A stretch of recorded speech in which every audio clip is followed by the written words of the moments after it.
पाशाङ्कुशफलां भोजपाणिं पातालतुण्डिलं वीरं विघ्नेश्वरं वन्दे गजवक्त्रं त्रिलोचनं। बाह्यान्तरकलामध्ये भाण्डब्रह्माण्डचारिणीं वेश्यतां त्रिगुणातीतां वन्दे निग्रहकारिणीं। ज्ञानस्यास्ति निधिर्यातां शङ्करं च द्विजोत्तमं शिवशक्तिसमायुक्तौ नमामि पितरौ निजौ। तव तत्त्वं न जानामि कीदृशोऽसि महेश्वर, यादृशोऽसि महादेव तादृशाय नमो नमः। नारायणं नमस्कृत्य नरं चैव नरोत्तमं देवीं सरस्वतीं व्यासं ततो जयमुदीरयेत्। विनायकं गुरुं भानुं ब्रह्म विष्णुमहेश्वरान् सरस्वतीं प्रणम्यादौ सर्वकार्यार्थसिद्धये। कृष्णद्वैपायनं नौमि शुकदेवं महामुनिं परीक्षितं च श्रोतारं वच्मि भागवतीं कथां। प्रेम से बोलिए आनंदकंद भगवान की जय। भगवान नाम संकीर्तन करें। श्रीमन्नारायण नारायण नारायण श्रीमन्नारायण नारायण नारायण श्रीमन्नारायण नारायण नारायण श्रीमन्नारायण नारायण नारायण श्रीमन्नारायण नारायण नारायण श्रीमन्नारायण नारायण नारायण श्रीमन्नारायण नारायण नारायण श्रीमन्नारायण नारायण नारायण श्रीमन्नारायण नारायण नारायण श्रीमन्नारायण नारायण नारायण। प्रेम से बोलिए आनंदकंद भगवान की, श्री सुखदेव जी महाराज की, श्री वृंदावन बिहारी लाल की। अथ सिंधु सौवीरपतेरहूगणस्य व्रजत इक्षुमत्यास्तटे तत्कुलपतिना शिविकावाह पुरुषान्वेषण समये दैवेनोपसादितः सद्विजवर उपलब्ध एष पीवायुवा संहननांगो गोखरवद्धुरं वोढुमलमिति पूर्वविष्टिगृहीतैः सह गृहीतः प्रसभमतदर्ह उवाह शिविकां समहानुभावः। कल के व्याख्यान में हमने जड़भरत जी के चरित्र पर आंशिक प्रवचन किया था।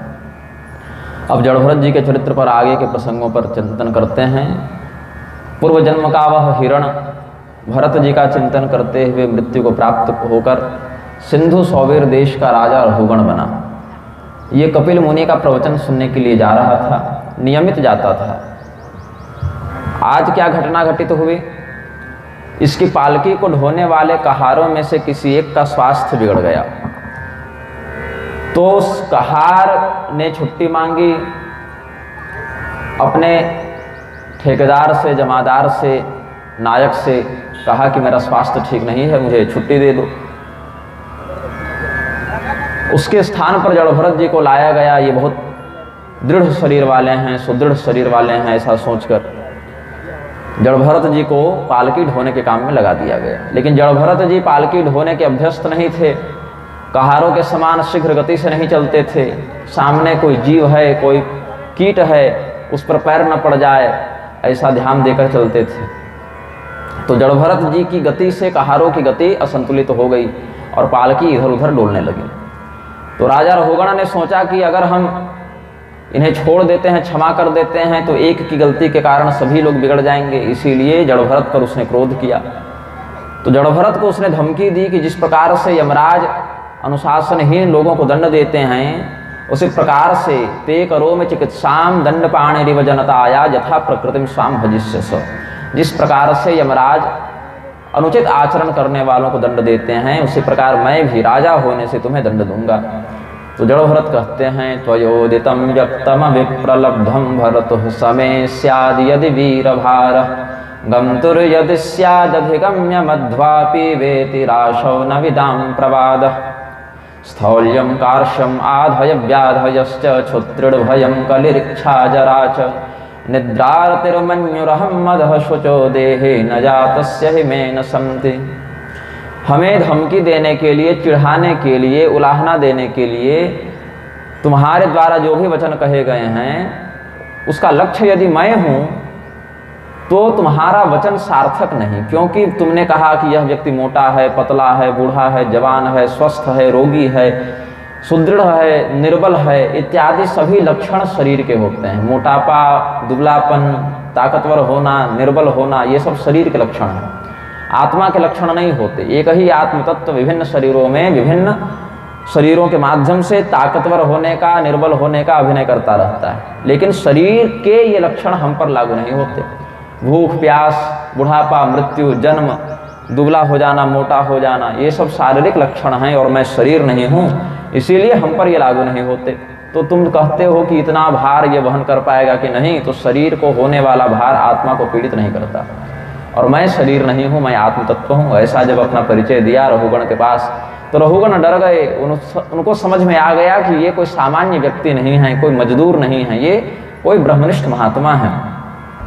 तो इसीलिए उन्होंने पालकी से उतरकर जड़भरत को प्रणाम किया और क्षमा मांगते हुए कहा, अहम च योगेश्वरमात्मतत्व वेदां मुनीनां परमं गुरुं वै प्रष्टुं प्रवृत्तः किमिहारणं तत्साक्षात् हरिं ज्ञानकलावतीर्णम्।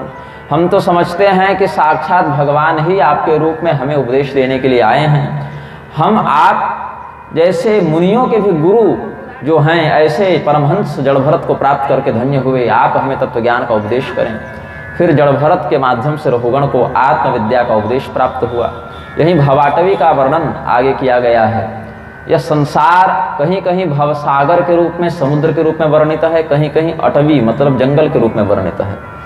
संसार रूपी वन में भटकता हुआ एक व्यक्ति, यह जीव अंधकार से बाधित दृष्टि वाला होकर रात्रि में भटकता हुआ एक कुएं में गिर जाता है। जंगल के बीच में कुआं, उसमें गिर गया और कुएं की जो मेढ़ है, कुएं की जो दीवार है, उससे लगे हुए एक वृक्ष की शाखा को पकड़कर लटक जाता है। कुएं के नीचे एक अजगर है जिसका बोध इस व्यक्ति को नहीं। कुएं के ऊपर जिस वृक्ष की शाखा का आश्रय लेकर ये लटका हुआ है, उस वृक्ष की डाल पर मधुमक्खियों का छत्ता है, जहाँ से मधुर स्वाद वाला शहद, मधु टपक रहा है, और उसी शहद का आस्वादन करते हुए मधु का आनंद लेता हुआ यह व्यक्ति लटका हुआ है। ये बाहर निकलने का प्रयत्न नहीं कर रहा। और जिस डाली को पकड़कर यह लटका हुआ है, उसको श्वेत वर्ण और कृष्ण वर्ण के दो चूहे, सफेद और काले रंग के दो मूषक उस डाली को काट रहे हैं, नष्ट करने का प्रयास कर रहे हैं। तो इसी प्रकार की अवस्था हम सबकी है। संसार रूपी जंगल में भटकता हुआ यह चेतन कुएं में, कालचक्र के कुएं में पड़ा हुआ है। आयु रूपी अपनी अवस्था, जितनी आयु मिली है, उसी का आश्रय लेकर ये लटक गया है। आयु रूपी डाली का आश्रय लेकर अटका हुआ है, और मृत्यु रूपी सर्प इसको भक्षण करने के लिए नीचे मुख खोलकर बैठा है। भोग विलास रूपी मधु का आस्वादन करने में यह इतना मुग्ध है, इतना फंसा हुआ है कि कुएं से बाहर निकलने का प्रयत्न नहीं करता। और श्वेत और कृष्ण, सफेद और काले रंग के दो चूहे, दिन और रात जो हैं, उन्हीं को यहाँ चूहा के रूप में बताया गया है, उस आयु रूपी डाली का भक्षण कर रहे हैं, तक्षण कर रहे हैं। और एक समय आएगा जब चूहों के द्वारा काट दिए जाने पर वह पूरी डाली कट जाएगी, और यह व्यक्ति अपनी आयु रूपी डाली के नष्ट हो जाने पर मृत्यु रूपी सर्प के मुख में गिर जाएगा। इस प्रकार से भवाटवी का चिंतन किया गया है आगे के प्रसंगों में। फिर परीक्षित जी के पूछने पर भगवान सुखदेव जी ने भूगोल वर्णन किया है। इस पृथ्वी के विषय में वर्णन किया, पृथ्वी के अतिरिक्त ऊपर के और नीचे के लोकों का वर्णन किया, स्वर्ग, भूः स्वः, पृथ्वी, अंतरिक्ष और स्वर्ग, इन लोकों का वर्णन किया। फिर ऋषि महर्षियों के रहने योग्य महः, जनः, तपः, सत्यम इत्यादि ब्रह्मलोक पर्यंत लोकों का वर्णन किया।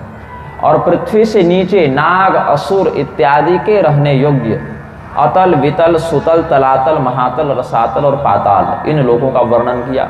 इस पृथ्वी में भी जम्बूद्वीप, कोस, क्रौंच, शाल्मली, शाकद्वीप, प्लक्षद्वीप, प्लक्ष, शाकद्वीप और पुष्कर द्वीप, ऐसे 7 द्वीपों का वर्णन किया। कहीं कहीं द्वीपों की जो वर्णन व्यवस्था है उसमें जम्बू द्वीप के ठीक बाद शाकत द्वीप का नाम है, और कहीं कहीं शाकत द्वीप 5वें स्थान पर है। तो इस क्रम में कहीं कहीं भेद हो जाता है। पहला द्वीप जम्बू द्वीप और अंतिम द्वीप पुष्कर द्वीप, इसके बीच में जितने आते हैं उनकी गणना में कुछ कुछ अंतर शास्त्रों में मिलते हैं। कहीं जम्बू द्वीप के बाद सीधे शाक द्वीप है, कहीं पक्ष द्वीप है, कहीं शाकत द्वीप 5वें में है, ऐसा भेद है। और यह जो जम्बू द्वीप हमें दृष्टिगोचर हो रहा है वर्तमान भूमंडल के रूप में, यह भी अलग अलग वर्ष में विभाजित है। तो अलग अलग वर्षों में, जैसे एक भारतवर्ष नाम का जो वर्ष है वहाँ हम रहते हैं, अलग अलग वर्षों में भगवान के अलग अलग स्वरूपों की उपासना भगवान के अलग अलग भक्त करते हैं। नमो भगवते धर्मायात्म विशोधनाय नमः, इस प्रकार के मंत्र का प्रयोग करके भद्राश्व वर्ष में धर्मपुत्र भद्रश्रवा भगवान हयग्रीव का चिंतन करते हैं, उनकी पूजा करते हैं। हरिवर्ष नामक स्थान पर प्रहलाद जी भगवान नृसिंह की पूजा करते हैं। केतुमाल वर्ष में भगवती लक्ष्मी कामदेव स्वरूप में भगवान नारायण की पूजा करती हैं। रम्यक नामक वर्ष में सत्यव्रत नामक भक्त मत्स्य भगवान की पूजा करते हैं। हिरण्मय नामक वर्ष में अर्यमा जो पितरों के स्वामी हैं वो कूर्म भगवान की आराधना करते हैं। उत्तर कुरु वर्ष में पृथ्वी देवी वाराह भगवान की आराधना करती हैं। किमपुरुष नामक वर्ष में हनुमान जी श्री रामचंद्र जी की आराधना करते हैं। और भारत वर्ष में नर नारायण भगवान की आराधना देवर्षि नारद करते हैं। इसी प्रकार से नववर्षवती इस भूमि के अलग अलग भागों में अलग अलग भक्त भगवान के अलग अलग स्वरूपों की आराधना करते हैं, जिसमें हमारा यह जो स्थान है इसे भारतवर्ष कहा जाता है। भारतवर्ष में भगवान की प्रधान पूजा करने के लिए देवर्षि नारद हैं, और देवर्षि नारद भगवान नारायण को नर नारायण स्वरूप में पूजा करते हैं। इसके बाद राजा परीक्षित ने कहा कि आपने सभी लोकों का वर्णन तो किया, नरक का वर्णन आपने नहीं किया। तो नरक जो है वो इसी पृथ्वी पर कोई स्थान है या इस ब्रह्मांड के बाहर त्रिलोकी के बाहर कोई स्थान है? तो परीक्षित के ऐसा प्रश्न करने पर ब्रह्मर्षि सुखदेव जी कहते हैं, अंतराल एव त्रिजगत्यास्तु दिशि दक्षिणस्यामधस्ताद् भूमेरुपरिष्टाच्च जलाद्यस्याम अग्निश्वातादयः पितृगणा दिशि स्वानां गोत्राणां परमेण समाधिना सत्या एवाशिष आशासाना निवसन्ति। पृथ्वी से बाहर और त्रिलोकी के अंदर दक्षिण दिशा की ओर, नीचे की ओर, दक्षिण दिशा में नीचे की ओर देखें तो अधोगति है ना, नरक में जाना। तो नीचे की ओर दक्षिण दिशा में पृथ्वी के बाहर और ब्रह्मांड के ही अंदर जल के ऊपर नरक की स्थिति है। जो सूक्ष्म लोक होते हैं वो इस शरीर से अनुभव नहीं किए जा सकते, उनके लिए सूक्ष्म शरीर अलग से दिया जाता है। जैसे भगवान नारायण ने अपना दिव्य रूप जब दिखाया, विश्वरूप दिखाया अर्जुन को, तो अर्जुन उसको सामान्यतया नहीं देख सके जब तक भगवान ने उसको देखने लायक दृष्टि प्रदान नहीं की। तो इसी शरीर से सदैव हर वस्तु का अनुभव नहीं किया जा सकता।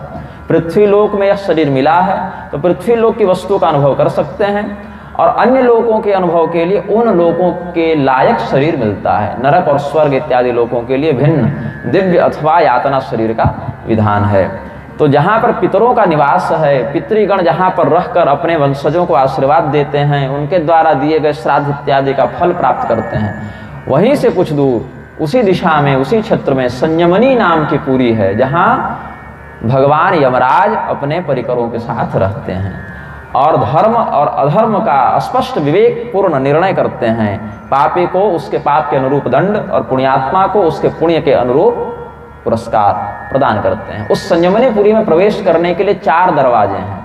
पूर्व दिशा, उत्तर दिशा और पश्चिम दिशा से धर्मात्मा जन प्रवेश करते हैं, और वे जब यम लोक में प्रवेश करते हैं तो यमराज का दर्शन नहीं करते। यमराज का स्वरूप उस समय धर्मराज का हो जाता है। बहुत सुंदर, सौम्य, शांत और कृपालु स्वरूप में उनको धर्मराज का दर्शन होता है। जो धर्मात्मा लोग होते हैं उनको यमराज क्रूर रूप में दर्शन नहीं देते। और नरक में जाने के लिए जो चौथा दरवाजा है दक्षिण दिशा की ओर, पूर्व, उत्तर और पश्चिम से तो धर्मात्मा जाते हैं, और दक्षिण दिशा से पापी लोगों को बलपूर्वक ले जाया जाता है। वो मार्ग बड़ा कठिन है, और वे जब प्रवेश करते हैं तो बहुत विकराल स्वरूप के साथ डांटते फटकारते हुए यमराज का उन्हें दर्शन होता है। धर्मात्माओं के आने पर यमराज प्रसन्न होकर अपनी सभा में बैठे अन्य ऋषियों को, देवताओं को, सज्जनों को कहते हैं, ये व्यक्ति पृथ्वीलोक में था, देखो इसने इतना पुण्य किया है, अपने जीवन को सार्थक किया है, इसीलिए हम इसका स्वागत करते हैं, इसका अभिनंदन करते हैं। और जो नरक में जाने योग्य दुष्ट प्राणी हैं, दक्षिण दिशा से जो आते हैं, ऐसे लोगों को देखकर यमराज धिक्कारते हैं कि जिस भारत भूमि में जन्म लेने के लिए देवता भी तरसते हैं, वहां जाकर मनुष्य शरीर पाकर भी तुमने व्यर्थ कर दिया, तो अपने दुष्कर्मों का फल तुम भोगो। इस प्रकार से अलग अलग कर्म करने वालों का वहां पर पाप पुण्यात्मक निर्णय किया जाता है। विभिन्न प्रकार के पापों को करने वाले व्यक्ति विभिन्न प्रकार के नरकों में जाकर अपने पाप का दंड भोग कर फिर शुद्ध होकर यथायोग्य गतियों को प्राप्त करते हैं। अगर नरक में स्थान नहीं है, स्थान का तात्पर्य है नरक में जाना भी व्यक्ति के लिए सौभाग्य का विषय है। बहुत पापी ऐसे भी होते हैं जिनको नरक में जगह ही नहीं मिलती, उनको नरक में भी रहने के लिए नहीं दिया जाता कि तुम इतने बड़े पापी हो कि नरक में भी तुमको जगह नहीं मिलेगी, तो प्रेत बनकर वो भटकता रहता है।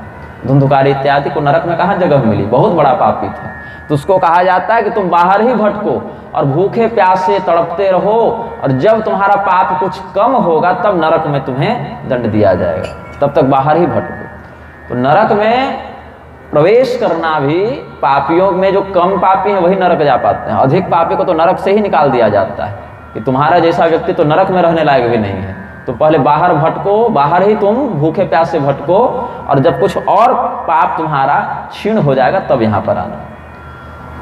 अथवा कुछ पापी ऐसे होते हैं जिनका पाप बड़ा कम होता है, तो नारकीय यातना उनके लिए विहित नहीं होती, तो इसी लोक में कुत्ता बिल्ली इत्यादि के शरीर में उनको भेज दिया जाता है, पशु पक्षी के रूप में जाओ, वहाँ कष्ट भोगो, और वो कष्ट भोग कर फिर शुद्ध हो जाना। तो नरक और स्वर्ग ये दोनों स्थिति में कुछ विशेष मात्रा के पुण्य और पाप वाले लोग ही जाते हैं। बहुत पुण्य होगा तो उसको स्वर्ग में रहने नहीं दिया जाता कि आपका पुण्य तो स्वर्ग के भी ऊपर चला गया, आप स्वर्ग में रहने लायक नहीं रहे, स्वर्ग की क्षमता आपको धारण करने लायक नहीं रही, आप इतने पुण्यात्मा हैं कि स्वर्ग से भी अधिक आपको श्रेष्ठ लोक मिलना चाहिए, तब महः जनः तपः सत्यम ब्रह्मलोक इत्यादि में वह जाता है। तो बहुत अधिक पुण्यात्मा व्यक्ति स्वर्ग नहीं जाता, और बहुत अधिक पापी व्यक्ति भी नरक नहीं जाता। जो बहुत पुण्यात्मा होते हैं उनको स्वर्ग से ऊपर के लोकों में भेज दिया जाता है, और जो बहुत अधिक पापी होते हैं उनको नरक से निकालकर प्रेत पिशाच की योनि में भेज दिया जाता है, बाहर भटकने के लिए छोड़ दिया जाता है। फिर स्वर्ग नरक के लायक जो पाप पुण्य करते हैं उनको वहीं पर सुख दुख मिल जाता है, और जो बिल्कुल कम पाप या पुण्य करते हैं उनको इसी लोक में सुख दुख के रूप में वो दंड या पुरस्कार प्राप्त हो जाता है। तो राजा परीक्षित ने प्रश्न किया है कि आपने नरक का जो वर्णन हमारे सामने किया, सुखदेव जी ने कहा था कि दोषस्य दृष्ट्वा गुरुलाघवम यथा भिषक चिकित्सेत रुजाम निदानविद। हमारे जीवन में जो कुछ पाप हो रहा है, जो कुछ दोष है, उसका चिंतन करना चाहिए कि हमसे क्या गलती हुई, क्या गड़बड़ हुई, और उसका समाधान करना चाहिए। क्योंकि अगर हम इस शरीर से उसका प्रायश्चित नहीं कर सके तो यमराज के यहाँ उसका भीषण दंड मिलेगा। जैसे कोई बीज है, उस बीज को हमने भूमि में लगा दिया, भूमि उपजाऊ थी, बीज अंकुरित हुआ, उसको पर्याप्त जल मिला, धूप मिली, खाद मिला, तो वह बीज अंकुरित हो गया, पौधा बन गया, वृक्ष बना, या जो भी फसल का बीज है।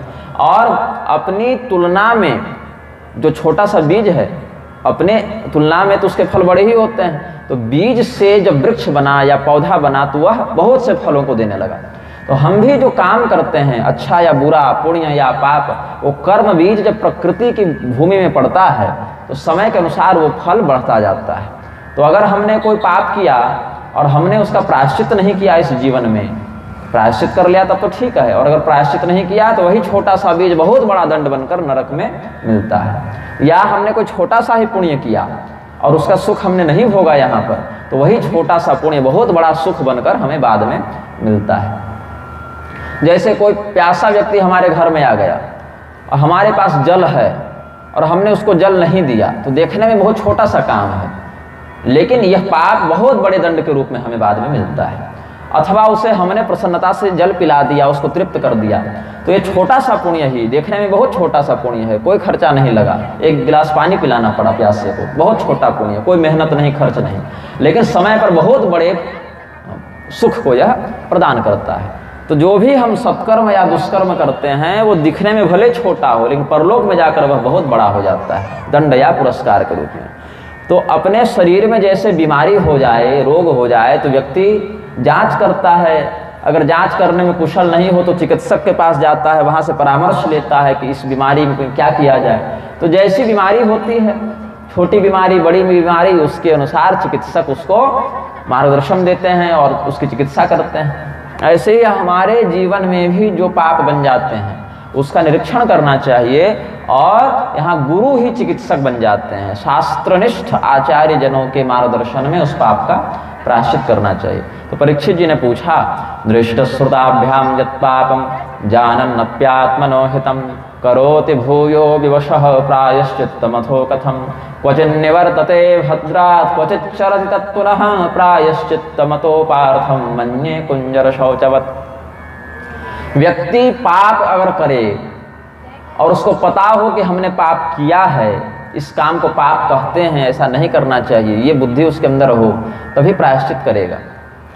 प्रायश्चित कब करेगा? जब उसको पता हो कि हमने जो किया वो गलत किया। तो पहले तो सही गलत की समझ होनी चाहिए। तो यहाँ पर अगर व्यक्ति को पता ही नहीं हो कि हमने पाप किया है तो प्रायश्चित भी नहीं कर पाएगा। ऐसी स्थिति में क्या हो? अथवा यदि व्यक्ति को पता हो कि हमने पाप किया है लेकिन यह नहीं जानता है कि उसका प्रायश्चित कैसे किया जाए, तब भी दिक्कत है। अथवा यदि व्यक्ति जानता है कि हमने पाप किया है और यह भी जानता है कि उसका प्रायश्चित कैसे होगा, लेकिन प्रायश्चित करने का सामर्थ्य उसके पास नहीं है, तब उसकी क्या गति होगी? तो कुल मिला के, और अगर प्रायश्चित करने बैठ भी जाए तो उस स्थिति में क्या कहेंगे? प्रायश्चित करने में 1 महीना, 2 महीना, साल भर, 5 साल भी लग सकता है। उस स्थिति में कोई नया पाप वह नहीं करेगा, यह भी नहीं कर सकते। तो ऐसी स्थिति में हाथी को जैसे नहलाना बड़ा कठिन होता है, पीछे की ओर से हाथी को नहलाए, आगे गए तब तक सूंड में धूल लेकर वो फिर गंदा कर लिया। तो ऐसे ही हाथी को नहलाने के समान पूर्णतया हर एक पाप का प्रायश्चित कर लेना भी कठिन होता है, क्योंकि बहुत से ऐसे पाप हैं कि हम जानते ही नहीं कि ये पाप है, और बहुत से ऐसे पाप हैं जिनको जानते हैं कि पाप है लेकिन प्रायश्चित नहीं जानते, और बहुत से पापों का प्रायश्चित जानते हैं लेकिन करने का सामर्थ्य नहीं होता। तो ऐसी स्थिति में जीव का कल्याण कैसे हो? तो भगवान के नाम स्मरण को यहाँ पर प्रधान बताया। अगर व्यक्ति जानता है कि हमने पाप किया और उसका प्रायश्चित क्या है और उसका सामर्थ्य रखता है, तब तो शास्त्रीय प्रायश्चित ही करना चाहिए। लेकिन अगर वह नहीं जानता कि हमने पाप किया है या प्रायश्चित का बोध नहीं है, गुरुजन भी नहीं जानते हैं कि प्रायश्चित किया है, अथवा अगर प्रायश्चित का वैसा सामर्थ्य नहीं है उसके पास जैसा शास्त्र चाहते हैं, तो स्पष्टतया भगवान के प्रति उसकी शरणागति ही प्रधान प्रायश्चित हो जाती है। हाँ, अगर प्रायश्चित का विधान ज्ञात है, सामर्थ्य है, तो शास्त्र विधि वाक्य की अवहेलना नहीं करनी चाहिए। भगवान के नाम की आड़ में गलत काम नहीं करना चाहिए, उसको भी दोष लगता है। नाम के भरोसे जो गलत काम करते हैं उनको भी नाम अपराध लगता है। अरे अभी चोरी डकैती कर लो, बाद में राम राम कर लेंगे, ऐसा वाला प्रायश्चित भगवान स्वीकार नहीं करते। भगवान नाम का जो प्रताप है वो उसी व्यक्ति के लिए लागू करवाते हैं जो नाम के प्रति श्रद्धा रखता हो। हालांकि कई बार तो अनिच्छया भी संस्पृष्टो दहत्ये वही पावकः, अनिच्छा से भी भगवान का नाम लेने पर कल्याण हो जाता है जीव का, लेकिन कम से कम द्वेष बुद्धि नहीं होनी चाहिए उसमें। और जाने में अगर हो जाए अलग बात है, लेकिन भगवान का नाम लेते जाओ और नाम के भरोसे पाप करते जाओ तो ये भगवान प्रसन्न नहीं होते इस प्रकार के व्यक्ति से। तो यहाँ पर अजामिल का प्रसंग वर्णित करते हैं। कान्य कुब्जे द्विजः कश्चित् दासी पतिरजामिलः नामना भ्रष्ट सदाचारः दास्या संगेन दूषितः। एक अजामिल नाम का व्यक्ति यहाँ पर वर्णित किया गया। नामना नष्ट सदाचारो दास्या संसर्ग दूषितः। ये ब्राह्मण अजामिल पहले तो विद्वान थे, तपस्वी थे, धर्मनिष्ठ थे, लेकिन गलत संगति के कारण भ्रष्ट हो गए। एक बार इन्होंने किसी व्यक्ति को वेश्यागमन करते देखा तो इनका मन उसी पर आसक्त हो गया, तो पैसा देकर उसको ले आए अपने घर। अपनी पतिव्रता पत्नी को और माता पिता को घर से निकाल दिया और उसी वेश्या का उपभोग करने लगे, मांस इत्यादि बेचकर जीविका चलाने लगे। तो धर्म का बोध होने के बाद भी व्यक्ति माया में पड़कर ऐसा कुकर्म कर बैठता है, इसलिए सतर्क रहना चाहिए। तो धीरे धीरे इनके 10 पुत्र हुए। 10 पुत्रों में जो सबसे छोटा पुत्र था उसका नाम था नारायण। और अजामिल अपना जीवन व्यतीत करके मृत्यु के मुख में आने वाले थे।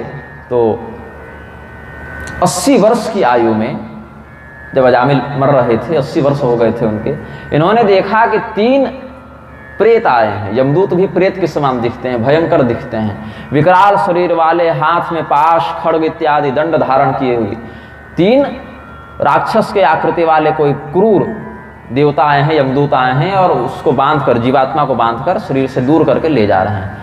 तो ऐसा जब अनुभव किया उसने कि ये हमें ले जाने आए हैं, मैं मर रहा हूँ, दर्द हो रहा है, तो अपने पुत्र को सामने खेलता हुआ देखकर दूरे क्रीडनका शक्तम पुत्रम नारायणा वयम प्लावितेन स्वरेणोच्चै राजुहावा कुलेन्द्रिय।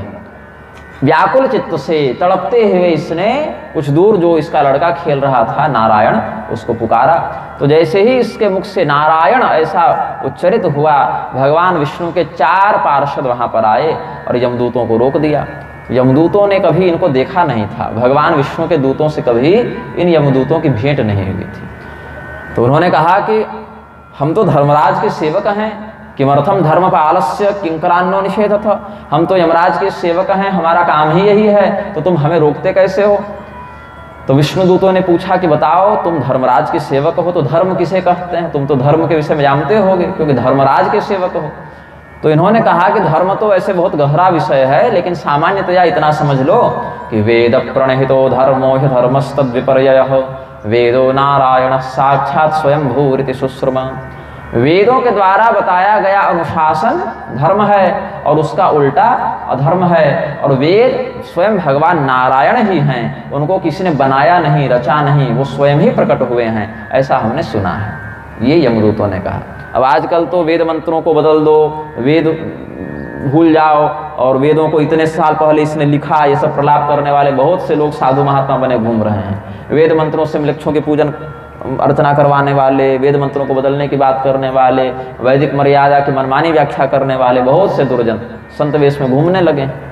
लेकिन अपौरुषेय अपरिवर्तनीय वेद मर्यादा जो कभी बदली नहीं जा सकती, जिसको कोई लिख नहीं सकता, जोड़ नहीं सकता, घटा नहीं सकता, ऐसी वैदिक मर्यादा होती है। और उस मर्यादा के अंतर्गत जो अनुशासन विहित है उसी को धर्म कहते हैं, उसका उल्टा अधर्म होता है।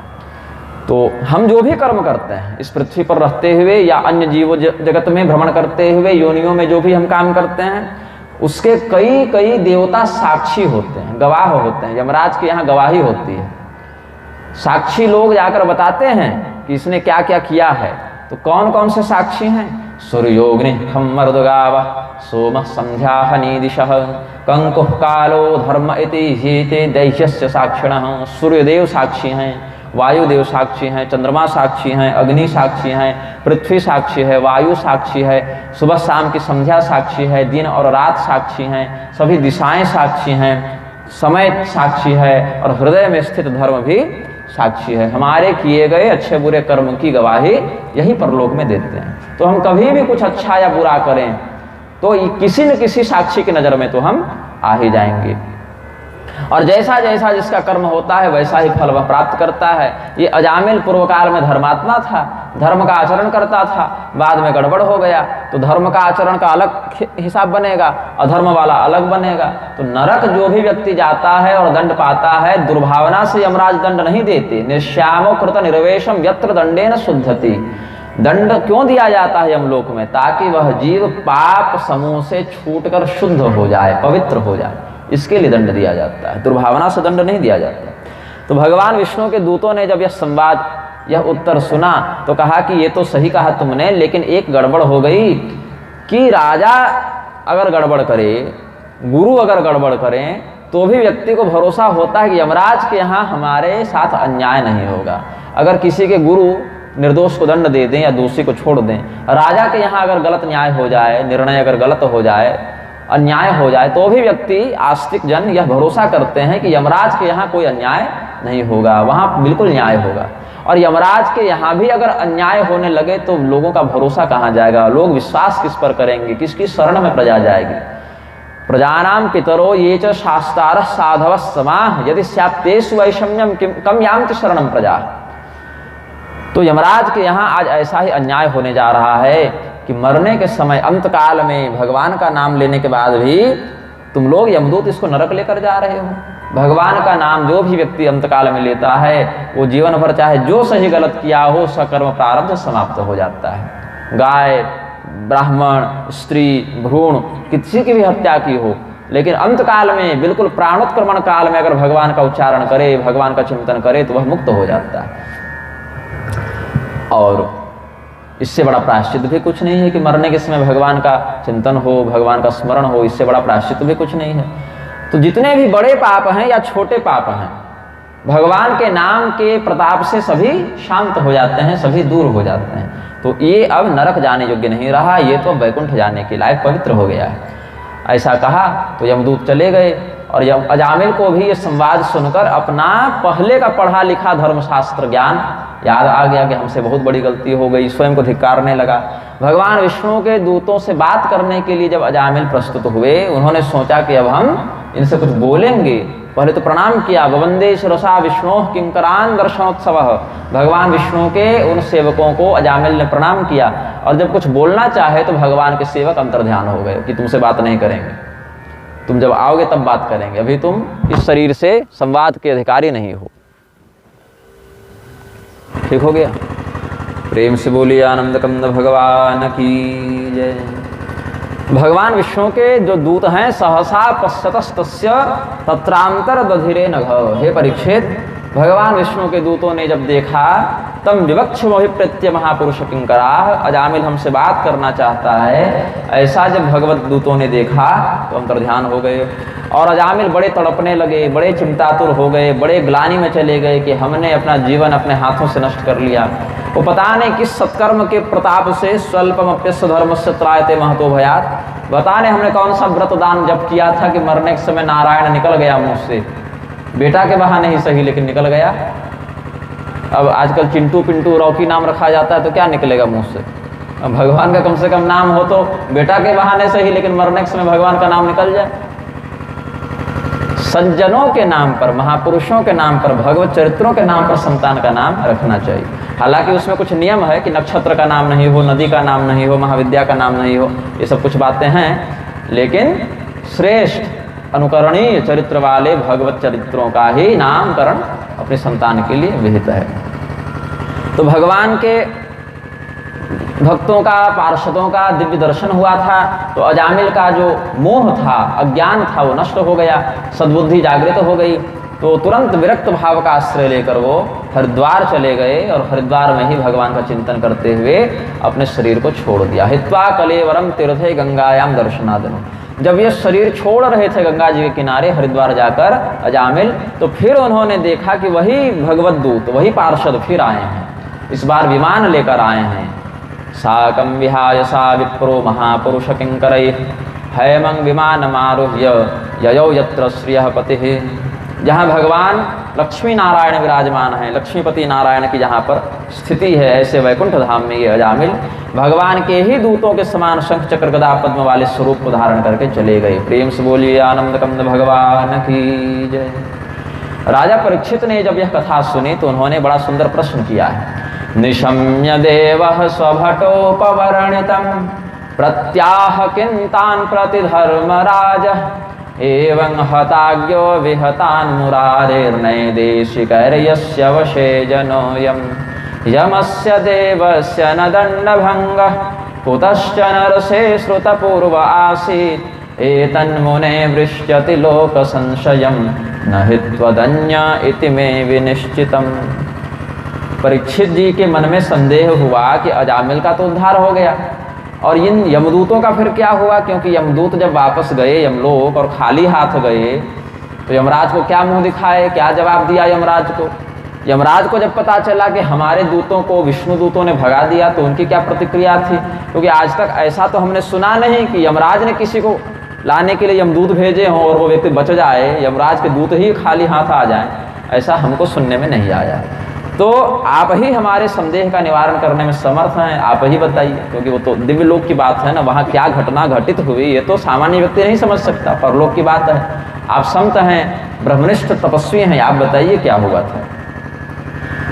तो सुखदेव जी कहते हैं कि भगवत पुरुषय राजन याम्याः प्रतिहतोद्यमाः पतिं विज्ञापयामासुर यमं संयमनी पतिम। भगवान के सेवकों के द्वारा, भगवान के पार्षदों के द्वारा जब यमदूतों का वह कार्य निष्फल कर दिया गया, उनको भेज दिया गया वापस, तो ये सब अपने स्वामी यमराज के पास संयमनी नगरी में जाकर शिकायत करने लगे और यमदूतों ने कहा कि पहले तो ये बताइए कि संसार पर शासन करने वाले कितने लोग हैं। कति संति शास्तारो जीवलोकस्य वै प्रभो त्रैवेद्यम कुरुतः कर्म फलाभिव्यक्ति हेतव। हमें किस किस कर्म का फल मिलता है? तो पुण्य का मिलता है, पाप का मिलता है, और पुण्य पाप मिश्रित इस कर्म का भी फल मिलता है। तो इस प्रकार का फल प्रदान करने वाले कितने लोग इस संसार में हैं, कितने लोगों का शासन जीवों पर चलता है? अगर बहुत से शासक हैं तो सबसे बड़ा शासक कौन है? किसकी बात को सर्वोच्च माना जाए? हम किसी को लाने जाएंगे और दूसरा का दूत आकर मना कर देगा तो उसमें कैसे जानेंगे कि किसका अधिकार कितना अधिक है? और अगर एक ही शासक हैं और वो आप हैं, जैसा कि हम लोग अभी तक जानते हैं, तो ये जो आए थे शंख चक्र गदा पद्म लेकर 4 अद्भुत देवता, वो कैसे आपके आदेश की अवहेलना करने का सामर्थ्य रखने लगे? तो बताइए कि आखिर आपके अलावा भी कोई संसार को चलाता है कि आप ही चलाते हैं कि आप दोनों चलाते हैं? तो बड़ा कौन है, ये सब बताइए। तो यमराज सोचे कि ये सब प्रश्न इन्होंने पहले नहीं किया, पता नहीं किससे मुठभेड़ हुई इनकी, किससे मिलकर आ रहे हैं। उन्होंने चिंतन किया तो समझ गए कि ये तो भगवान के दूतों से मिलकर आ रहे हैं। तो पहले तो भगवान को प्रणाम किया यमराज ने मन से कि प्रभु आपके नाम के उच्चारण के बाद भी हमारे दूत अजामिल को लेने पहुंच गए, तो इसको अपनी ओर से हम अपराध समझते हैं, कंपनी की ओर से गलती हुई है, तो सुविधा के लिए खेद है कि आपका नाम लेने के बाद भी पवित्र अजामिल को लेने हमारे लड़के पहुंच गए, हमारे दूत पहुंच गए। तो पहले भगवान को प्रणाम किया। प्रीतः स्वदूतान प्रत्याह स्मरण पादाम्बुजम हरे, और प्रसन्नता से कहा, क्योंकि भगवान के पार्षदों का दर्शन भी बड़ा दुर्लभ होता है। भगवान का दर्शन तो बहुत दुर्लभ है, भगवान के जो भक्त होते हैं, पार्षद हैं वैकुंठ वाले, उनका दर्शन भी बड़ा दुर्लभ है। और हमारे दूतों को, यमदूतों को उनका दर्शन हुआ, इसको भी सौभाग्य समझते हुए यमराज प्रसन्न हुए और कहा उन्होंने, परो मदन्यो जगतस्तस्थुषश्च ओतम प्रोतम पटवद यत्र विश्वम यदंसतोस्य स्थिति जन्मनाशा नस्योतवद्यस्य वशे च लोकः। मेरे अलावा तो एक ही हैं जो इस संसार का शासन करते हैं, वो सीधे परमात्मा ही हैं। भगवान नारायण का स्मरण किया और कहा कि मेरे अलावा बस वही हैं, उन्हीं के अंश मात्र का आश्रय लेकर इस संसार की रचना हो जाती है, संसार की स्थिति हो जाती है और संसार का संहार हो जाता है। फिर यमराज को लगा हम गलती कर रहे हैं, गलत बोल रहे हैं, मेरे अलावा भगवान है, मतलब मेरे स्वतंत्र अस्तित्व और अधिकार का दम्भ यहाँ दिख रहा है। उन्होंने कहा नहीं, मेरे अलावा भगवान शासक नहीं है, एकमात्र शासक ही भगवान है। अगर कहेंगे कि हमारे अलावा भी संसार में कोई शासक है तो क्या अर्थ जाएगा कि मैं तो शासक हूँ, मेरा शासक होना सिद्ध होता है। तो यमराज ने कहा ये कहूँगा तो अहंकार हो जाएगा, मैं तो हूँ ही नहीं, असली वाले तो भगवान ही हैं, कंपनी के मालिक वही हैं, मैं तो मैनेजर हूँ, मैं तो इसका प्रबंधक हूँ, स्वामी तो भगवान हैं। और मैं ही नहीं, जितने जितने देवता जो जो विभाग संभाल रहे हैं ब्रह्मांड में, उन सबों के रूप में भगवान ही हैं और भगवान ही उन रूपों में ये काम कर रहे हैं। मेरे रूप में भी भगवान ही कर रहे हैं, इंद्र के रूप में, वरुण के रूप में, कुबेर के रूप में, अग्नि, शिव, चंद्रमा, सूर्य, ब्रह्मा, हर देवता के रूप में भगवान ही प्रकट होकर कार्यों को संपादित कर रहे हैं। अहम महेंद्रो निरितिः प्रचेतः सोमुग्निरीशः पवनोर्को विरिञ्च आदित्य विश्वे वसवोऽथ साध्या मरुद्गणा रुद्रगणः ससिद्धा। और फिर अंशात्मक होने से हम लोग उस परम अंशी ब्रह्म का पूर्ण रूप नहीं जान सकते। धर्म जो है वो सीधे भगवान ही बनाए हैं, भगवान ही उसके स्वामी हैं। धर्म का पूरा पूरा रहस्य कोई ऋषि महर्षि देवता मनुष्य नहीं जानते, कहाँ से फिर बाकी लोग जान पाएंगे। धर्मं तु साक्षात् भगवत् प्रणीतम न वै विदुर्ऋषयो नैव देवा न सिद्ध मुख्या असुरा मनुष्या कुतश्च विद्याधर चारणादय। तो यहाँ पर 12 महापुरुषों का नाम लिया है यमराज ने। भगवान के रहस्य को जानने वाले बहुत कम हैं इस संसार में। जो लोग कुछ अच्छे तरीके से जानते हैं, संपूर्णता से तो नहीं कर सकते कि वो जानते हैं, कुछ विशेष प्रकार से जो लोग भगवान के रहस्य को जानते हैं, ऐसे लोगों में 12 महापुरुषों का नाम लिया है। स्वयंभूर्नारदः शंभुः कुमारः कपिलो मनः प्रहरादो जनको भीष्मो बलिर्वैयासुकिर्वयम् द्वादशैते विजानीमो धर्मं भागवतं भटाः गुह्यं विशुद्धं दुर्बोधं यं ज्ञात्वा अमृतमश्नुते। ब्रह्मदेव, नारद मुनि, महादेव जी, सनत कुमार, कपिल भगवान, मनु महाराज, प्रहलाद जी, राजा जनक, भीष्म पितामह, राजा बलि, सुखदेव जी और मैं यमराज, ऐसे 12 लोग ही भगवान के रहस्य को कुछ बढ़िया बढ़िया से जान रहे हैं, बाकी सब बहुत कम जान रहे हैं। विशेष करके यही 12 ब्रह्मा, नारद, महादेव, सनत कुमार, कपिल, मनु, प्रहलाद, जनक, भीष्म, बलि, सुखदेव और यमराज, यही महापुरुष जो हैं भागवत धर्म के विशेष जानकार हैं, विशेषज्ञ हैं। फिर कहा यमराज ने कि देखो, जो व्यक्ति भगवान का चिंतन न करे, जो व्यक्ति भगवान को प्रणाम न करे, जिस व्यक्ति की जिह्वा से भगवान का कीर्तन न हो, जो व्यक्ति भगवान के प्रति द्वेष रखे, ऐसे लोगों को ही यहाँ पकड़ पकड़ कर लाना। भगवान की लीला चिंतन सेवा में जिनका जीवन लगा हुआ है, ऐसे भगवत भक्तों को पकड़ कर मत लाना, क्योंकि ऐसे भक्तों के लिए भगवान के दूत आते हैं, उनको भगवान का धाम मिलता है, उनके स्वामी हम नहीं हैं, उनके स्वामी भगवान हैं, ऐसा आदेश दिया है। जिह्वा न वक्ति भगवद गुण नामधेयम चेतश्च न स्मरति तच्चरणारविंदम कृष्णाय नो नमति यच्छिर एकदापि तानानयध्वमसतो कृत विष्णु कृत्यां तच्छम्यतां स भगवान् पुरुषः पुराणो नारायणः स्वपुरुषैर्यद सत्कृतं नः स्वानामहो न विदुषां मृत्चित्ताञ्जलीनां क्षान्तिर्गरीयसि नमः पुरुषाय भूम्ने। उस भूमा पुरुष महापुरुष परमात्मा को मैं प्रणाम करता हूँ। यमराज कहते हैं, हमारे सेवकों से अनजाने में जो अपराध हो गया, आपके पार्षदों से बहसबाजी हो गई, इसके लिए हम भगवान से क्षमा चाहते हैं, यमराज ने कहा। तो ये जो गुप्त बात है, अजामिल कहाँ जन्म लिया, कहाँ कुकर्म किया, कहाँ मर रहा था, यमदूत और विष्णुदूत के बीच में संवाद हुआ, फिर अजामिल का उद्धार हुआ, फिर ये यमदूत यमराज के पास जाकर जो बात किए, ये हिसाब रख कौन रहा था, इन घटनाओं को किसने देखा, कौन जानते थे। तो ऋषि महर्षि इन बातों को जानते थे। ये इतिहास मलय पर्वत पर बैठकर अगस्त्य मुनि ने सुखदेव जी को बताया था, और फिर सुखदेव जी ने परीक्षित जी को बताया, और वहां से फिर हम लोगों ने जाना। इतिहास विमम गुह्यम भगवान कुंभ संभव, कुंभज मुनि अगस्त्य मुनि ने ये इतिहास सुखदेव जी को बताया था। कथया मास मलय आसीनो हरिमर्चयन, मलय पर्वत पर बैठकर, मलयागिरी चंदन होता है ना, वहीं मलय पर्वत पर उगता है। इस प्रकार से भगवान के नाम का प्रताप वर्णित किया गया। इसके बाद देवराजेंद्र के चरित्र पर चिंतन करते हैं। भगवान की ही आराधना को करते हुए जब कोई व्यक्ति 100 अश्वमेध यज्ञ निर्विघ्नता पूर्वक संपूर्ण कर लेता है, तो प्रसन्नता से भगवान उसको उस पुण्य के परिणाम के रूप में इंद्र बना देते हैं। देवराजेंद्र के पद पर वह जीव अपने पुण्य का उपभोग करने के लिए बैठता है। 100 अश्वमेध यज्ञ जो निर्विघ्नता पूर्वक कर ले, ऐसा सत्पुरुष इंद्र बनने के लिए बहुत अधिक पुण्य चाहिए। और जितने परिश्रम के बाद वह इंद्र बना है, अगर उसको लगेगा कि कोई व्यक्ति मेरा पद छीनने वाला है, तो असुरक्षा का अनुभव करेगा। इसलिए कई बार इंद्र के पद पर बैठे देवताओं के चरित्र में 1-2 गलतियां दिख जाती हैं। इससे देवताओं की निंदा नहीं करनी चाहिए कि देखो देखो इंद्र ने ऐसा कर दिया, वैसा कर दिया। देवराज इंद्र देवताओं के राजा हैं, देवताओं का हम पूजन करते हैं, उनकी कृपा के आकांक्षी हैं, और वो देवता के भी राजा हैं। देवराज इंद्र भगवान के ही एक अंश हैं, कश्यप और अदिति के पुत्र हैं। बहुत ज़्यादा पुण्य हो जाए किसी का, 100 अश्वमेध कर ले या उसके बराबर पुण्य हो जाए, तब वह इंद्र बनता है। तो कई बार अत्यधिक सुख सुविधा के कारण अहंकार इत्यादि आ जाता है इनके मन में, ये इनका स्वभाव है।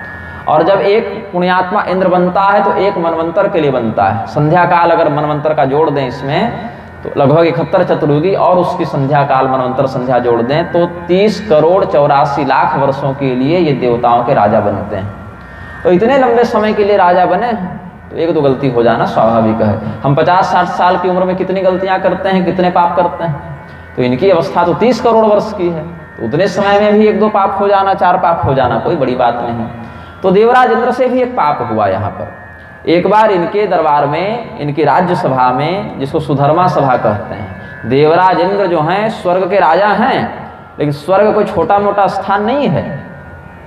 सब जितने देवताओं के लोक हैं सब स्वर्ग के ही अंतर्गत आ जाते हैं। चंद्रलोक, सूर्यलोक, वरुण लोक, अग्निलोक, जितने देवता हैं सबों के लोक स्वर्ग के ही अंतर्गत आ जाते हैं। और उपदेवताओं के लोक भी उसी विभाग के अंतर्गत, अलकापुरी इत्यादि भी उसी विभाग के अंतर्गत आ जाती है। जैसे विधानसभा अलग है और विधायकों के आवास अलग होते हैं, लेकिन है तो सब उसी व्यवस्था का अंतर्गत आने वाला तंत्र। तो देवराज इंद्र जहां रहते हैं उस स्वर्ग को कहते हैं अमरावती, और उस स्वर्ग जिसको अमरावती स्वर्ग कहते हैं, वहां पर जिस महल में वो रहते हैं, जिस सभा में वो अपना दरबार लगाते हैं, उसको सुधर्मा सभा कहते हैं। तो इसी सुधर्मा सभा में एक बार देवगुरु बृहस्पति आए और अपने राज्य के अहंकार के कारण देवराज इंद्र ने नोच्चालासनादिंद्र पश्यन्नपि सभागतम। जब गुरु जी आए तो उठकर खड़े होना चाहिए, प्रणाम करना चाहिए, लेकिन आज देवराज इंद्र ने अपने आसन का परित्याग नहीं किया, ये सिंहासन से खड़े होकर गुरु जी को प्रणाम नहीं किए। तो गुरु जी को लगा कि हमारा यजमान, हमारा शिष्य अहंकारी हो गया है और अहंकारी के सामने रहना नहीं चाहिए। तो गुरु जी उनका परित्याग करके घर चले आए और पूरे परिवार के साथ अंतर्ध्यान हो गए। बृहस्पति जी अपनी पत्नी, बच्चे सबके साथ घर समेत अंतर्ध्यान हो गए, इंद्र का परित्याग कर दिया। अब देवराज इंद्र को कुछ देर के बाद होश हुआ कि हमसे गलती हो गई, गुरु जी का अपमान हो गया। तो गुरु जी से क्षमा मांगने उनके घर गए तो गुरु जी गायब हैं, घर समेत गायब हैं। गुरु गृह भी नहीं मिला, गुरु भाई भी नहीं मिले, गुरु माता भी नहीं मिली, गुरु जी भी नहीं मिले। उधर राक्षसों को पता चला, तच्छ्रुत्वा सुराश्रवे आश्रित्योषण सम्मतम देवान प्रत्युद्यमं चक्रुर दुर्मदा आततायिनः।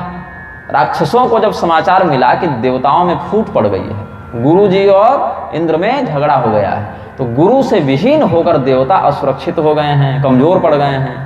तो इधर दैत्यों के पास दैत्य गुरु शुक्राचार्य का मार्गदर्शन था, आशीर्वाद था। उनकी नीति का अनुसरण करते हुए इन्होंने स्वर्ग पर आक्रमण किया और देवताओं को भगा दिया स्वर्ग से। देवता भाग कर गए ब्रह्मदेव के पास। कृपया परया देव उवाच परिशांतोयम। ब्रह्मदेव ने सारी बात समझी, क्या हुआ है, कैसे हुआ है, और कहा कि पहले तो तुमसे बहुत बड़ी गलती हुई, इसको स्वीकारो। तुम्हारे ऊपर ये जो संकट आया है इसके उत्तरदायी तुम स्वयं हो। बसा बसाया स्वर्ग चल रहा था तुम्हारा, कोई संकट नहीं था, दैत्य भागे भागे फिर रहे थे, क्या जरूरी था गुरु जी का अपमान करना, क्या आवश्यक था? स्वयं ही अपने गुरु का अपमान करते हो और फिर हमारे पास आते हो। अब हम कहाँ से तुमको नया गुरु ला कर दें? तो वैकल्पिक गुरु के रूप में विश्वरूप का उन्होंने नाम बता दिया कि त्वष्टा देवता के पुत्र विश्वरूप जो हैं वही तुम्हारे गुरु बनने योग्य हैं, और कोई दिख नहीं रहा। तो अवस्था में विश्वरूप बड़े कम थे, छोटे थे, रिश्ते में इंद्र के भतीजे लगते थे, इंद्र चाचा हैं विश्वरूप के, लेकिन ज्ञान में तपस्या में बड़े थे विश्वरूप। तो उम्र में छोटे होने के बाद भी देवताओं का गुरु बनना इन्होंने स्वीकार किया। पहले तो मना कर दिया कि यजमानी हमको पसंद नहीं है, यजमान अगर गलत भी करता है तो कई बार गुरु जी चुप रह जाते हैं कि यजमान बुरा न मान जाए। तो गुरु बनना बहुत बड़े उत्तरदायित्व का कार्य है, और पौरोहित्य कर्म तो बहुत निंदनीय है, क्योंकि यजमान के मन में अहंकार और गुरु के मन में भय, ये दोनों हो जाए तो दोनों का पतन हो जाता है। यजमान विनम्र हो और गुरु सत्यनिष्ठ हो तो दोनों का कल्याण होता है, और यजमान ही अहंकारी हो जाए और गुरु जी ही यजमान से डरने लगे तब दोनों का पतन हो जाता है। लेकिन आप हमारी शरण में आए हैं, शरणागत की रक्षा करना धर्म है, तो हम आपका पुरोहित बनना स्वीकार करते हैं। देव गुरु के रूप में विश्वरूप का अभिषेक कर दिया गया, और यहीं पर उन्होंने नारायण कवच का मांत्रिक उपदेश देवराज इंद्र को किया है। ये नारायण कवच विश्वरूप को अपने पिता त्वष्टा से प्राप्त हुआ था, उनको महर्षि दधीची से प्राप्त हुआ था। ये नारायण कवच दाशरथी तंत्र के ऋष्यशृंग संहिता में वर्णित है, वहां से ही विश्वरूप ने इसका उपदेश देवराज इंद्र को किया, और उस मंत्रमय कवच से युक्त होकर देवराज इंद्र ने राक्षसों से युद्ध किया और विजय को प्राप्त किया। एक दिन देवराज इंद्र ने अपने गुरु जी को देखा कि ये हवन कर रहे हैं और हमारे नाम से भी आहुति डाल रहे हैं और राक्षसों के नाम से भी आहुति डाल रहे हैं, देवताओं के नाम से भी आहुति पड़ रही है, देवताओं का भी बल बढ़ रहा है, और राक्षसों के नाम से भी यज्ञ हो रहा है, उनका भी ताकत, उनकी भी शक्ति, उनका भी बल बढ़ रहा है, उनकी भी ताकत बढ़ रही है। तो देवराज इंद्र ने आपत्ति की कि आप गुरु हमारे हैं और हवन हमारे शत्रु के नाम से भी करते हैं, ऐसा क्यों? ये तो गलत बात है। तो गुरु जी ने कहा कि देखो, हम भले तुम्हारे गुरु हैं, हमारे पिता देवता हैं, हम देव कुल से हैं, लेकिन माता हमारे राक्षस कुल से हैं।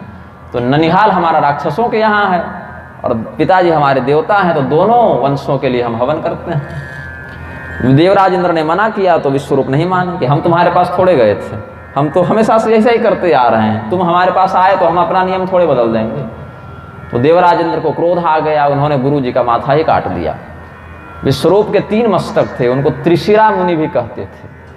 3 मस्तक, एक मस्तक देवताओं के समान, एक मस्तक मनुष्यों के समान और एक मस्तक राक्षसों के समान।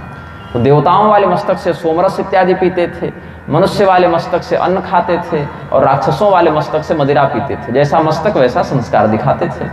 तीनों मस्तक काट दिए गुरु जी के। अब देवराज इंद्र को ब्रह्म हत्या लगी। ब्रह्म हत्या का प्रायश्चित भी नहीं किया उन्होंने, नीलामी कर दी। जल को, वृक्षों को, पृथ्वी को और स्त्रियों के मध्य 1/4 ब्रह्म हत्या बांट दी।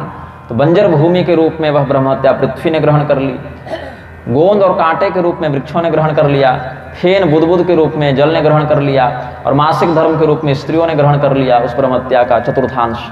देवराज इंद्र पवित्र हो गए। अब एक समस्या हो गई कि ये संकट तो गया, अब नया गुरु कहाँ से मिले, फिर वही समस्या।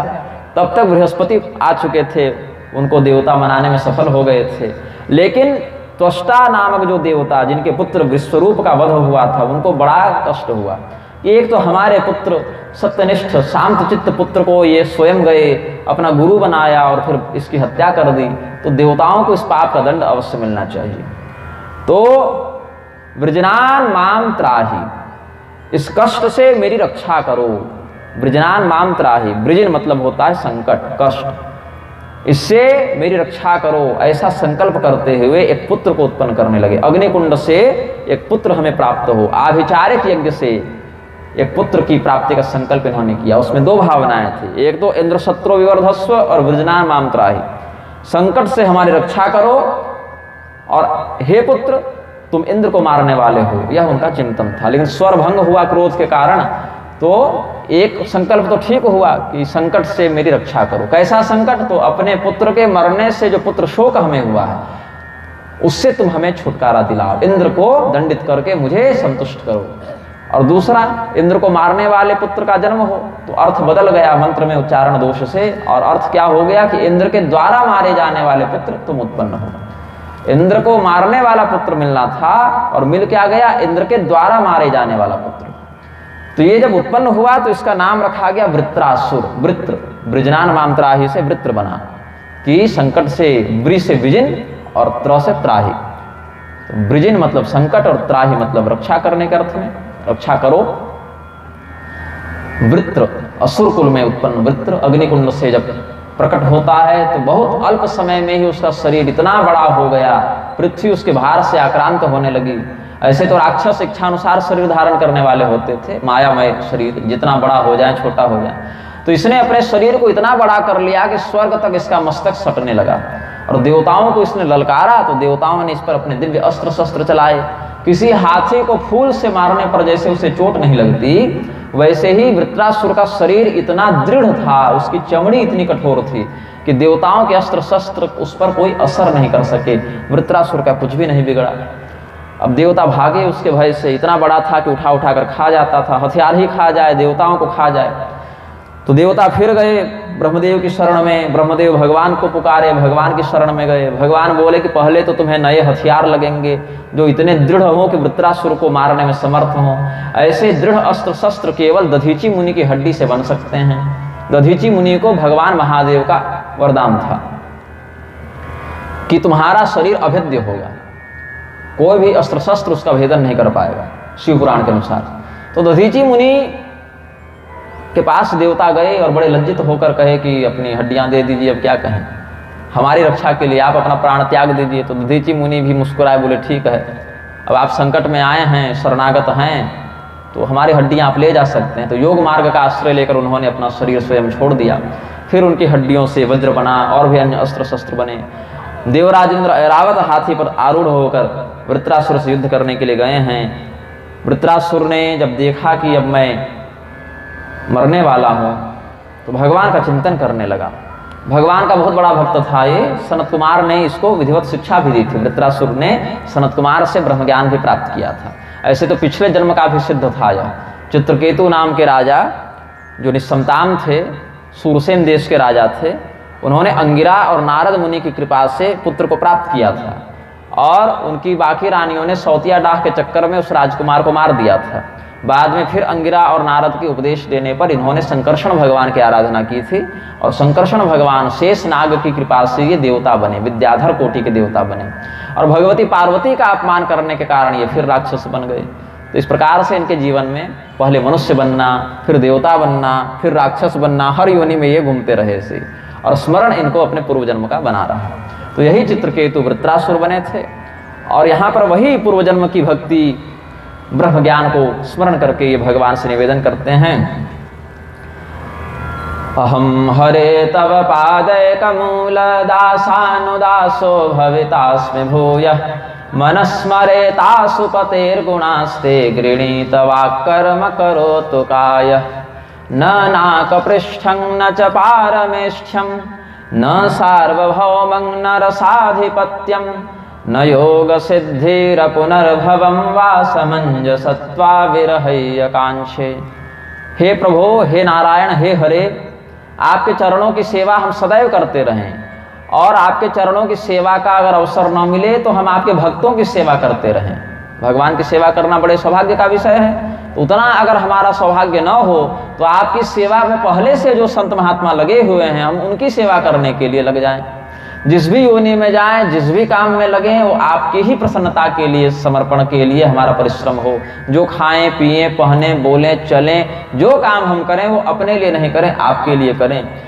हमको स्वर्ग नहीं चाहिए, पाताल नहीं चाहिए, ब्रह्मलोक, पूरी पृथ्वी का राज्य या मोक्ष या बहुत बड़ी चमत्कारिक सिद्धि भी नहीं चाहिए। हमें बस आप चाहिए, और अगर आप मिल गए तो हमारे लिए नरक भी वैकुंठ है, और आप नहीं मिले तो हमारे लिए मोक्ष भी नरक के समान है। तो आपका सानिध्य, आपकी सेवा का अवसर हमें चाहिए। अजात पक्षा इव मातरम खगा स्तन्यम तथा यथावत् सतरा क्षुधार्ता प्रियम प्रियेव व्युषितं विषण्णा मनोरविन्दाक्षति दृक्षते त्वां ममोत्तम श्लोक जनेषु सख्यं संसार चक्रे भ्रमत स्वकर्मभिः तन्माययात्मात्मजदारगेः स्वासक्त चित्तस्य न नाथ भूयात्। जिस प्रकार से गाय का नवजात बछड़ा अपनी माता की राह देखता हुआ व्याकुल रहता है, जिस प्रकार से पक्षियों के छोटे छोटे बच्चे अपने घोंसले में माता पिता को पुकारते हुए चहचहाते रहते हैं, जिस प्रकार से नए दंपति पति पत्नी एक दूसरे से मिलने के लिए लालायित रहते हैं, उनके विरह का अनुभव करते हुए कष्ट का अनुभव करते हैं, तड़पते हैं, उसी प्रकार से आपका दर्शन पाने के लिए भी हम विरहातुर हो रहे हैं। तो जिस भी योनि में हमें जाना पड़े, ये नहीं कि यही मोक्ष दे दीजिए, जहाँ भी जाना पड़े यही मांगते हैं कि पत्नी, पुत्र, भाई, बंधु, माता पिता, मित्र, शत्रु आदि सांसारिक संबंधों में हमारी आसक्ति न रहे, हम केवल आप ही का चिंतन और भजन करते रहें। ये वृत्रासुर ने कहा। तो जब इंद्र ने ये सुना कि ये राक्षस होकर इतनी उत्तम बुद्धि रखता है, इतना श्रेष्ठ ज्ञान है, इतना सुंदर विवेक है इसका, तो इंद्र नीचे उतरे रावत हाथी से और उसके पास गए, लेकिन हथियार लेकर गए, खाली हाथ नहीं गए। गृहीत वज्र प्रहसंस्तमागत विस्मय, वज्र हाथ में लेके डरते डरते, क्योंकि बहुत बड़ा था ना, इतना बड़ा था वृत्रासुर कि हाथी समेत इंद्र को उठाकर खा गया। तो उसके सामने गए वज्र लेकर और कहते हैं, अहो दानव सिद्धोसी यस्य ते मतिरिदृशी भक्त सर्वात्मनात्मानं सुहृदं जगदीश्वरं भवानतार्षीन् मायां वै वैष्णवीं जनमोहिनीं यद विहायासुरं भावं महापुरुषतां गतः। हे दानव, तुम अवश्य कोई सिद्ध हो, तुम सिद्ध हो गए हो, कोई महापुरुष जैसे सिद्ध संत होते हैं वैसे ही तुम हो, क्योंकि तुम्हारी बुद्धि इतनी निर्मल है। जो सभी प्राणियों की आत्मा है, ऐसे परमात्मा से प्रेम कर बैठना बहुत दुर्लभ है। तुम उनके भक्त हो जो भगवान की वैष्णवी माया संपूर्ण संसार को मोहित करती है। अब तुम उस माया को पार कर चुके हो, तुम राक्षस नहीं रहे, अब तुम महापुरुष हो गए हो। तुम कोई दैत्य नहीं रहे, तुम कोई असुर नहीं रहे, अब तुम महापुरुष हो गए हो, सिद्ध हो गए हो, संत हो गए हो। ऐसा कह के, लेकिन क्या करें, वो तो शत्रु ही, मारेंगे, क्या करें, नहीं तो हमारे ऊपर संकट है ना। देवराज इंद्र को वृत्रासुर ने कहा कि ये सब चापलूसी की जरूरत नहीं है, हमारा जो उद्भव है, हमारी उत्पत्ति तुम्हें मारने के लिए हुई है, और तुम्हारा कर्तव्य स्वर्ग की रक्षा करना है। तुम अपना काम करो, हम अपना काम करते हैं। हमारा जन्म इस रूप में जिस संकल्प के कारण हुआ है, और तुम्हारा देवराज के रूप में जो कर्तव्य है, दोनों अपना अपना काम करते हैं। कुछ देर ठहर जाओ, फिर बताते हैं हम कितने बड़े सिद्ध और महापुरुष हैं। ऐसा कह के वृत्रासुर ने इंद्र को निगल लिया। ऐसे वृत्रासुर को भी काट काट कर मारा है इंद्र ने, हाथ काट दिए, फिर इतना बड़ा था कि एक बार में नहीं मरता, टुकड़े टुकड़े करके मारा है। हाथ को काटा है तो फिर वृत्रासुर दौड़ने लगा, फिर पैर को काटा है तो निगल लिया, फिर पेट फाड़ कर निकले इंद्र बाहर। वो जो नारायण कवच का मंत्र था उसके कारण इंद्र वृत्रासुर के पेट की अग्नि में पचे नहीं, जीवित बच गए, फिर बाहर निकले और भगवान नारायण का चिंतन करते हुए वृत्रासुर के मस्तक को काटने के लिए उन्होंने वज्र चलाया है। सवाज, और वो वज्र जो चला, वज्रस्तु तत्कं धर्माशु वेगः कृंतन समन्तात् परिवर्तमानः न्यपातयद्दावदहर्गणेन यो ज्योतिषामयनेवार्त्र हत्ये। वृत्रासुर की हत्या के समय इंद्र ने जब वज्र चलाया, दधीची जैसे परम शिव भक्त के हड्डी से बना वज्र, देवराज इंद्र जैसे अतुल्य पराक्रमी के हाथों से चला हुआ वज्र, भगवान विष्णु की शक्ति से अभिमंत्रित किया हुआ वज्र, इतना दिव्य अस्त्र, जब अमोघ अस्त्र चला है तब वृत्रासुर तुरंत नहीं मरा, 1 वर्ष तक वह वज्र उसकी चमड़ी ही काटता रहा, गोल गोल घूमकर उसका मस्तक ही काटता रहा। वृत्रासुर का जो मस्तक था, उसकी जो गर्दन थी वो इतनी मोटी थी, इतना कठोर शरीर था उसका कि भगवान नारायण की शक्ति से अभिमंत्रित दधीची जैसे ब्रह्मनिष्ठ की हड्डी से बना वज्र जब देवराज इंद्र जैसे महान पराक्रमी ने चलाया तब 1 वर्ष लगा वृत्रासुर का मस्तक कटने में। देवराज इंद्र को ब्रह्म हत्या लगी। क्यों लगी? एक तो अग्निदेव ब्राह्मण है, तो तस्मात् जातिस्तु जन्मना, सूत संहिता के अनुसार, इसलिए वृत्रासुर ब्राह्मण ही कहलाया, और त्वष्टा भी ब्राह्मण देवताओं में गिने गए हैं। तो उभय रीति से संकल्प करने वाला होता जो हवन कर रहा है वो भी, और उद्भव करता अग्नि, दोनों ब्राह्मण के रूप में शास्त्र में वर्णित हैं। इसीलिए शरीर की दृष्टि से राक्षस जैसा दिखने के बाद भी डीएनए से वो ब्राह्मण ही था वृत्रासुर अंदर से। देवराज इंद्र को ब्रह्म हत्या लगी। ताम ददर्शानुधावंतिम चांडालीमिव रूपिणीम जरया वेपमानांगिम यक्ष्मग्रस्ताम सृक्पटाम विकीर्य पलितान केशान तिष्ठ तिष्ठेति भाषिणीम मीनगंध्य सुगंधेन कुर्वतीम मार्गदूषणम। देवराज इंद्र को दोबारा ब्रह्म हत्या लगी, और इस बार वह ब्रह्म हत्या साकार रूप धारण करके आ गई। सफेद केश, बिखरे हुए केश, बिल्कुल पतला दुबला शरीर, टीबी की मरीज, राजयक्ष्मा रोग से ग्रस्त, चांडाली के समान स्वरूप, बुढ़ापे के समान उसके अंग कांप रहे थे, और खून से, पीप से उसका शरीर सना हुआ था, चमड़े की साड़ी पहन रखी थी, उसके शरीर से सड़ी हुई मछली की दुर्गंध आती थी। ऐसी ब्रह्म हत्या साक्षात रूप धारण करके इंद्र को दौड़ाने लगी कि तुम हमसे आश्लिष्ट हो जाओ, हम तुम्हारा आलिंगन करेंगे, तुमको व्याप्त करेंगे। तो उस ब्रह्म हत्या के डर से इंद्र भागते हुए उत्तर दिशा की ओर गए। प्रागुदीचिम दिशम तोरणम प्रविष्टो निपमानसम। प्राग और उदीची मतलब पूर्वोत्तर दिशा में कहें तो वो गए। पूर्वोत्तर दिशा मतलब ईशान कोण में, जिधर कैलाश पर्वत है, ईशान दिशा। हाँ तो उधर ही आगे बढ़ेंगे और पीछे जाएंगे ना, पूर्व और उत्तर वही पड़ेगा ना, पूर्वोत्तर ही पड़ेगा, पूर्वोत्तर कामाख्या तरफ पड़ेगा, आसाम तरफ। तो उसके ही आगे है हिमालय मानसरोवर, उसी के पीछे की सीमा का अतिक्रमण करके जाएंगे। तो प्राग उदीचिम दिशम तूर्णम प्रविष्टो निपमानसम। पूर्व और उत्तर के कोण, ईशान कोण की ओर जब बढ़े हैं देवराज इंद्र तो मानसरोवर तक पहुंचे और उसी मानसरोवर में प्रविष्ट हो गए। वक्तु पार्श्व सहायार्थम, वक्ता के बगल में एक विद्वान को बैठाना चाहिए कथा में सहायता के लिए, कि कहीं भ्रम हो तो तुरंत शोधन हो जाए बैठे बैठे। एक बार चिंतन कर लेंगे नक्शे में। तो स आवसत पुष्कर नालतम तो न लब्ध भोगो यदि हाग्निदूत वर्षाणि साहस्रमलक्षितोऽन्तः स चिन्तयन् ब्रह्मवधाद्य मोक्षम। ब्राह्मण के वध से उत्पन्न जो ब्रह्म हत्या थी उससे मुक्ति पाने के लिए 1000 वर्षों तक देवराज इंद्र मानसरोवर के अंदर एक कमल की नाल में प्रविष्ट होकर रहे। चूंकि भगवान शिव का क्षेत्र है और भगवती लक्ष्मी का विहार स्थल है मानसरोवर, तो वहाँ ब्रह्म हत्या इत्यादि पापों का प्रवेश नहीं होता, तो देवराज इंद्र सुरक्षित रहे और 1000 वर्षों तक भूखे प्यासे पड़े रहे वहीं पर। क्योंकि देवता क्या खाते हैं, जो हम आहुति दें, हवन करें, वही देवताओं को बल के रूप में, ओज के रूप में प्राप्त होता है। और हम किसके ऊपर, किसके अंदर आहुति डालते हैं? तो मुखम सर्वदेवानाम, हव्यभुक कव्यभुक तथा अग्निदेव के अंतर्गत सभी देवताओं की आहुति पड़ती है, तो अग्निदेव ही सभी देवताओं के मुख हैं, वहीं से सभी देवताओं को अपना अपना अंश मिलता है। तो सभी देवताओं के अंश के रूप में अग्निदेव हैं, मुखात्मक अंश के रूप में अग्निदेव हैं, मुखात्मक प्रतिनिधि के रूप में। और अग्निदेव जल में प्रवेश नहीं करते थे, तो देवराज इंद्र के नाम से जो आहुति पड़ती थी उसको लेने के लिए या तो इंद्र बाहर आए या अग्निदेव अंदर जाएं सरोवर में। अब अग्निदेव अंदर जाएं तो उनके अस्तित्व को संकट हो जाए, और इंद्र अगर बाहर आए तो मान सरोवर से बाहर निकलने पर इंद्र को ब्रह्महत्या पकड़ ले। तो दोनों अपने अपने जगह पर पड़े रहते थे। इंद्र को उनका आहार नहीं मिलता, तो भूखे प्यासे 1000 वर्षों तक जब मान सरोवर में इंद्र ने तपस्या की, तो ये भी उनके लिए व्रत हो गया। उस तीर्थ में जाकर 1000 वर्षों का उपवास जब इन्होंने किया, तब ये भी व्रत हो गया और ब्रह्महत्या इनकी लगभग समाप्त हो गई, बहुत कम बची। और तब तक वैकल्पिक इंद्र के रूप में अब दरबार कौन चलाए, देवताओं का नेतृत्व कौन करे, तो चंद्रवंश में उत्पन्न राजा नहुस को वैकल्पिक इंद्र बनाया गया। ये बड़े तेजस्वी थे, तो कहा कि आप इतने पुण्यात्मा हैं, धर्मात्मा हैं कि आप इंद्र बन जाइए जब तक हमारे असली वाले इंद्र नहीं आते। तो राजा नहुस के मन में एक दुर्बुद्धि आ गई कि हम जब इंद्र बने हैं तो हमारे बगल में इंद्राणी भी होनी चाहिए, इंद्र की पत्नी भी होनी चाहिए। तो ये जब इंद्र बने तो इन्होंने अपनी पत्नी को इंद्राणी नहीं बनाया, इंद्र तो ये बने लेकिन इंद्राणी चाहिए पिछली वाली, पिछले इंद्र की पत्नी को ले आओ।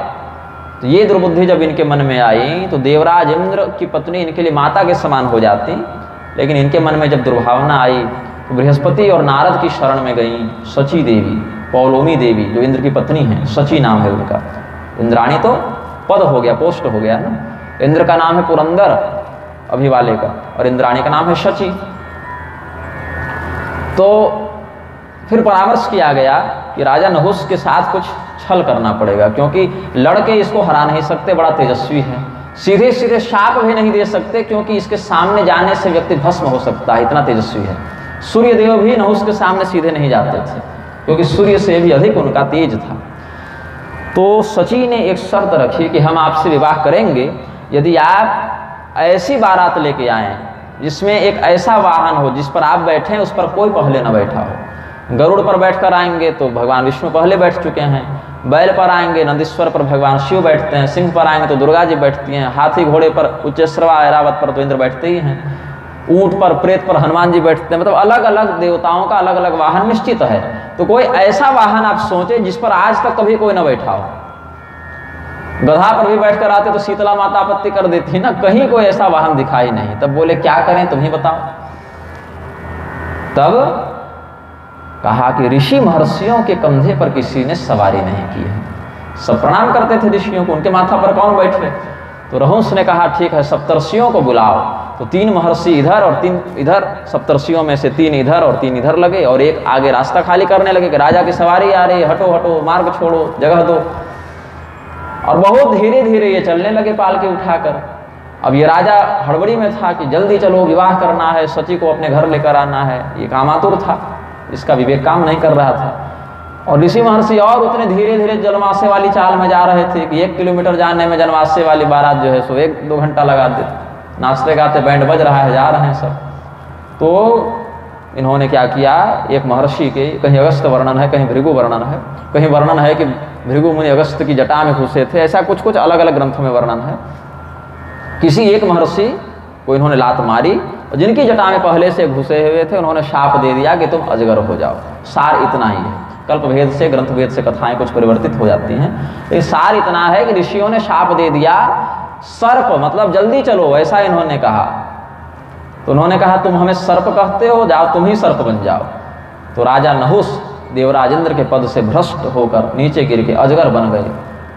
और पूछा हम कब तक इस शाप से युक्त रहेंगे। तो उत्तर मिला कि जब तुम्हारे ही वंश में कोई धर्मात्मा अवतरित होंगे, उनसे तुम्हारा सत्संग होगा, तब तुम पुनः अपने वास्तविक रूप को प्राप्त कर लोगे, दिव्य लोक को प्राप्त कर लोगे।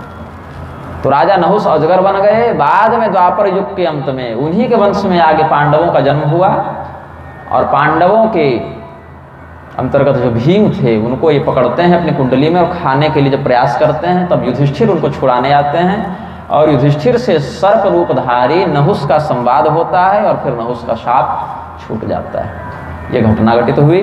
फिर देवराज इंद्र आए, वास्तविक वाले इंद्र आए, अश्वमेध यज्ञ के माध्यम से उन्होंने प्रायश्चित किया और पुनः इंद्र पद पर विधिवत प्रतिष्ठित हुए। इस प्रकार से वृत्रासुर की कथा पूर्ण होती है। प्रेम से बोलिए आनंद कंद भगवान की जय। अब इसमें इस कथा सत्र के अंतिम प्रसंग पर चिंतन करते हैं। देवराज इंद्र के आक्रमण के बाद जब असुर पराजित हुए हैं, देवराज इंद्र पुनः स्वर्ग में प्रतिष्ठित हुए, तो दैत्यों की माता दिति देवी, उनको बड़ा कष्ट हुआ। उन्होंने सोचा कि हमें ऐसे पुत्र की प्राप्ति हो जो इंद्र को मार दे।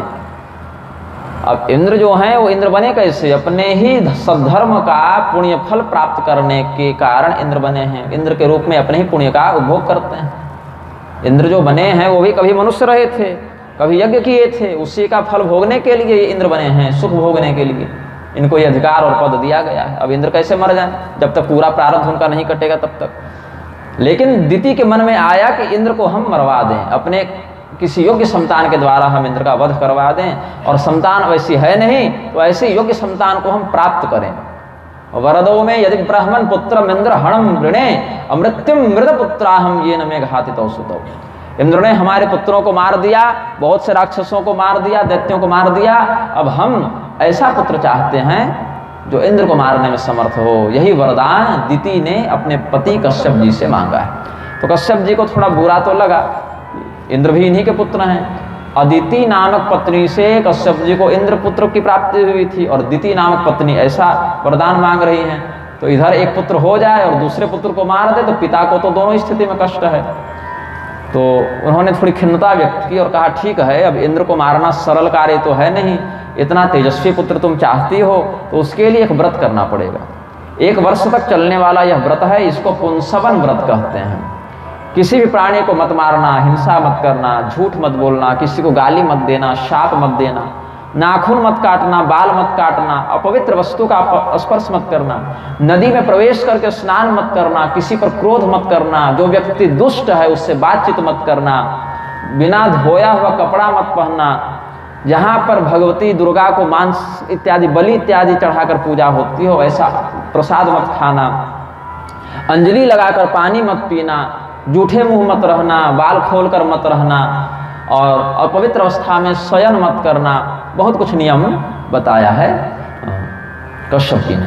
ऐसा अगर करोगे 1 वर्ष तक, सांवत्सरम पुंसवनम व्रतमेतद विप्लुतम धारयिष्यसि चेत्तुभ्यम शक्रहा भविता सुतः। अगर तुम इस प्रकार से व्रत करोगे, 1 वर्ष तक करोगी, तो इंद्र को मारने में समर्थ पुत्र उत्पन्न होगा। तो उन्होंने कहा ठीक है, व्रत करने लगे। तब तक फिर कश्यपं गर्भमाधत्त व्रतम चांजो दधारसा, कश्यप जी ने गर्भाधान कर दिया, गर्भ में बच्चा विकसित होने लगा। माता अदिति व्रत का पालन करने लगी। देवराज इंद्र को अदिति देवी ने जाकर कहा कि तुम्हारी जो सौतेली माँ है, जो रिश्ते में मौसी भी लगती है, दोनों सगी बहनें थीं, तो तुम्हारी जो सौतेली माँ है दिति, वो ऐसा ऐसा संकल्प लेकर व्रत कर रही हैं। तो देवराज इंद्र गए अपनी सौतेली माँ के पास, दिति के पास, प्रणाम किया, बोले माता जी आजकल बहुत पूजा पाठ चल रहा है, क्या बात है? तो झूठ तो बोलना नहीं था, न शपेन्नानृतम वदेत, न झूठ बोलना है और न क्रोध करना है, शाप देना है। और अगर कोई नियम टूट जाएगा तो बच्चा तो उत्पन्न होगा, तेजस्वी होगा, लेकिन इंद्र को मारेगा नहीं, इंद्र का मित्र बन जाएगा, फिर उसके मन में सद्बुद्धि आ जाएगी। तो इंद्र ने सोचा कि हम जाकर मौसी से पूछते हैं, सौतेली माँ से पूछते हैं, अगर झूठ बोल देगी तो मेरा काम सरल हो गया। लेकिन दिति और चतुर, तो उन्होंने सच सच कह दिया कि हाँ इंद्र, तुमको मारने के लिए हमको लड़का चाहिए था, हमें ऐसा योग्य पुत्र चाहिए जो तुम्हारे वध में समर्थ हो, इसीलिए हम व्रत कर रहे हैं। सत्य बोल दिया। तो इंद्र ने कहा कोई बात नहीं, यहाँ तो हमारा काम बना नहीं। तो माता की सेवा करने लगे, सौतेली माँ की सेवा करने लगे कि तुम ज़्यादा परिश्रम मत करना, तुम्हारे पूजा के लिए जो फल चाहिए, फूल चाहिए, जल चाहिए, और जो आश्रम में झाड़ू करना है, पोछा करना है, बर्तन धोना है, सब हम कर देंगे, तुम्हारी सारी सेवा हम करेंगे, बस तुम्हारा व्रत पूरा हो जाए। तो ऐसा होता गया, लगभग 1 वर्ष पूरा होने ही वाला था। आसन्न प्रसवा हो गई दिति कि अब प्रसव हो ही जाएगा 1-2 दिन में, ऐसी स्थिति आ गई। अब इंद्र की धड़कन बढ़ गई कि अब क्या करें भाई, अब तो मेरी मृत्यु बिल्कुल मस्तक पर सवार है। तब तक भगवान की कृपा से एक बार क्या हुआ कि दिति देवी एकदा सा तो संध्याया मच्छिष्टा व्रतकर्षिता अस्पृष्टवार यधौतांघ्रे सुस्वाप विधि मोहिता। शाम का समय था और दिति बहुत थक गई थी, तो बैठे बैठे जूठे मुँह ही थी, पानी इत्यादि पीकर भी आचमन करने का नियम है, तो जूठे मुँह ही बैठे बैठे उनको झपकी लग गई, सो गई। शरीर थका था, थोड़ी नींद आ गई और उसी त्रुटि का आश्रय लेकर देवराज इंद्र योग बल से उनके गर्भ में प्रविष्ट हुए। लब्ध्वा तदंतरम शक्रो निद्रापहृत चेतसः दितेह प्रविष्ट उदरम योगेशो योग मायया। योगियों के भी अधिपति जो हैं देवराज इंद्र परम योगीश्वर, वो अपने योग बल से दिति के गर्भ में आए और उस बच्चे को मार डाला। 7 टुकड़े कर दिए बच्चे के वज्र मारकर, लेकिन बच्चा मरा नहीं। बच्चा रोने लग गया। चकर्ध सप्तधा गर्भम वज्रेण कनक प्रभम। सोने के समान वो बच्चा चमक रहा था, तेजस्वी बालक। उसको काट डाला 7 भागों में, लेकिन बच्चा मरा नहीं, वो 7 बच्चे बन गए। तो इन्होंने कहा कि मारोदि, मत रो मत रो, ऐसा कहा। मारोदितान पुनः, मत रो, ऐसा कहा कि फिर 7 टुकड़े कर दिए, तो 49 बच्चे हो गए, लेकिन मरा नहीं फिर भी। तब तक दिति की नींद खुली। उनको अनुभव हुआ कि गर्भ में कोई गड़बड़ है, हलचल है, तो उन्होंने ललकारा कि हमारे गर्भ को छीन करने का दुस्साहस कौन करता है, बाहर निकलो नहीं तो शाप दे दूंगी। तो इंद्र डर गए, बाहर निकले। उनके साथ साथ 49 बच्चे भी जन्म लिए। तो देवराज इंद्र हाथ जोड़कर बोले कि हमसे जो अपराध हुआ उसके लिए क्षमा कर दें। दिति ने पूछा कि हम तो एक बच्चा चाहते थे, 49 कैसे हो गए? एक संकल्पितः पुत्र 7 सप्ताह भवन कथम यदि ते विदितम पुत्र सत्यम कथय मामृषा। दिति ने कहा कि देखो इंद्र, हम चाहते तो तुमसे झूठ बोल सकते थे, लेकिन हमने सत्य बोला था, तुम भी हमसे सत्य बोलो कि हमने जब एक पुत्र को प्राप्त करने के लिए व्रत किया तो ये 49 कैसे बने। तब इंद्र ने कहा हम ही गए थे आपके गर्भ में इनको मारने के लिए, और हमें क्षमा करें, उस समय हमको कुछ दूसरा उपाय दिखा नहीं, क्योंकि धर्म पर चिंतन करें ऐसा समय नहीं था मेरे पास, बस जान बचाना ही था मेरा उद्देश्य। इसीलिए स्वार्थ परायण हमने निर्णय लिया, क्योंकि जिएंगे बचेंगे तो बहुत धर्म करेंगे। ये जो हमारी मृत्यु जन्म लेने वाली है, पहले इसका निवारण करें, यही हम सोच रहे थे। तो अर्थ बुद्धिर न धर्मविद, हम स्वार्थ चिंतन कर रहे थे, धर्म चिंतन नहीं कर रहे थे, इसीलिए हमसे यह अपराध हुआ है। क्षम तुमर्हस मातस्तम दृष्टिया गर्भो मृतोत्थितः। लेकिन आपके व्रत का कितना सुंदर प्रभाव है कि आप एक पुत्र नहीं 49 पुत्रों से युक्त हो गई, और भगवान के व्रत के प्रभाव से आपका कोई बच्चा मरा भी नहीं। तो दिति ने कहा अच्छा चलो ठीक है। फिर वो बच्चे मरुदगण कहलाए, 49 मरुत, ये वायु देवता के विभाग में सम्मिलित हुए और इंद्र के मित्र बने। तो दिति के पुत्र होने के बाद भी ये दैत्य नहीं कहलाए, ये मरुदगण नामक देवता कहलाए। इन्हीं के अंश से हनुमान जी संपोषित हुए, इसलिए मरुत के पुत्र होने से हनुमान जी को मारुति कहते हैं। हनुमान जी का नाम है ना मारुति। वायु पुत्र वायुनंदन कहते हैं, मरुदगण और वायु देवता एक ही विभाग में आते हैं, एक ही प्रकार का। वायु की 49 गतियों के अधिपति भी ये 49 मरुदगण होते हैं, इसीलिए हनुमान जी का नाम मारुति भी है। बाद में दिति ने शाप दिया है अदिति को, अपनी सौत को, कि तुम्हारे कहने पर इंद्र को ये रहस्य पता चला और इंद्र ने हमारे इस बच्चों को मारने का प्रयास किया, 7 टुकड़े किए, इसीलिए 7 बार तुम्हें पुत्र शोक होगा, तुम कैद रहोगी, जेल का कष्ट होगा, तुम्हें कारागार जाओगी। तो वही कश्यप और अदिति जब वसुदेव और देवकी के रूप में अवतरित होते हैं, तुमको कारागार का दंड मिलता है, कंस के अत्याचार से ही सही, लेकिन पहले का वही पाप उनको व्याप्त हो जाता है, वही शाप। और 7 बार देवकी जी को संतान का शोक हुआ। 6 बार तो बच्चे मर गए, कंस के द्वारा मार दिए गए, और 7वें गर्भ के रूप में जो बलराम जी आए वो भी रोहिणी के गर्भ में गए और वहां से जन्म लिया। तो ऐसे कुल मिला के 7 बार इनको पुत्र शोक दिति के शाप के कारण हुआ है। यह भी ग्रंथांतरों में वर्णित है। प्रेम से बोलिए आनंद कंद भगवान की जय। शेष कथा आगे के सत्र में करेंगे। भगवान नाम संकीर्तन करें। श्रीमन्नारायण नारायण नारायण श्रीमन्नारायण नारायण नारायण श्रीमन्नारायण नारायण नारायण श्रीमन्नारायण नारायण नारायण श्रीमन्नारायण नारायण नारायण श्रीमन्नारायण नारायण नारायण श्रीमन्नारायण नारायण नारायण श्रीमन्नारायण नारायण नारायण से बोलिए आनंद कंद भगवान की।